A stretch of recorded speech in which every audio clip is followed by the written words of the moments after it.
how did we go so far wrong in our society where women are completely have lost touch with who they are? One of the things, again, that having mentioned that women just by design do tend to experience a really close union with our bodies because our bodies are always, again, sort of revealing our identity. And again, just to clarify that, what I mean is you don't often see women running around trying to do things that prove that they're women, right? We might see guys trying to, score that touchdown, win that debate, make that sale, right? They definitely feel a certain sense that I have to earn the right to be called a man. I have to do something that is then appreciated and acknowledged and affirmed by others that makes me feel like a man. Because when they affirm what I do, they're actually affirming me. And so in terms of sort of what has our culture done wrong, one thing that's springing to mind, of course, is for women, this beautiful gift that we have of our potential maternity. From the start, for the last many, many decades now, right, we've been told that our bodies are defective, that there's something wrong with them, right? Because they're fertile, right? Because of our potential motherhood. That is something we've got to take care of right away, right? Your fertility is a liability. Let's get on birth control as soon as we can, right? Let's get these contraceptives in. And so we've been receiving as women messages for decades, right? That there's something wrong with that body that we identify so closely with. Furthermore, that connected to that point is that we have to be, again, starting as a teenager or even younger, we have to be happy with being made into something that can be objectified, right? A tool for someone else's pleasure. Again, it is actually not the natural feminine impulse to think of our body as a tool. It is a little more of a masculine approach to think of their body as sort of an instrument or a tool. And again, we see there's positive and negative aspects to that, especially when you get into sin, of course. But nonetheless, so we have this idea that we've been told that our body it's bad, it's a liability. We should think of ourselves in terms of being somebody else's tool. And then on top of all of that, one other thing that I'm thinking of that's been deeply impressed upon young women in particular and many, many decades now is even in school, right? I remember being in school and I went to a very wonderful school, but so Mary, what are you going to do? What are you going to do when you grow up? What career? What are you going to do? What do you do? What do you do? Especially, I did have intellectual gifts.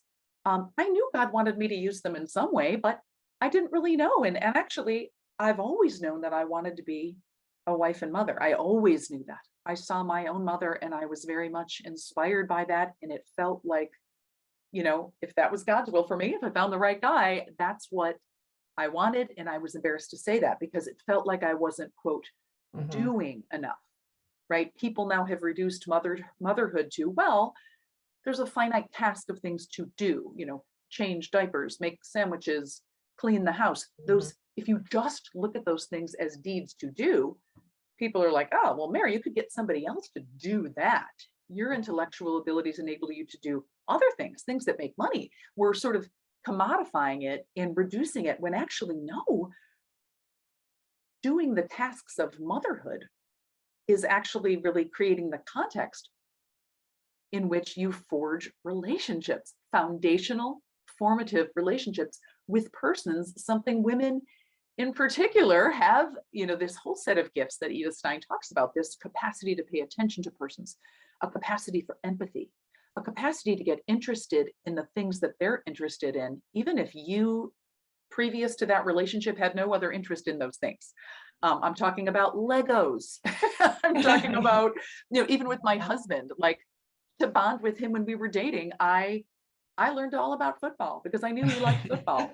And here's to quote her, she says, women have the capacity to interest themselves empathetically in something that would be far from their own sort of natural gravitation because of a personal interest.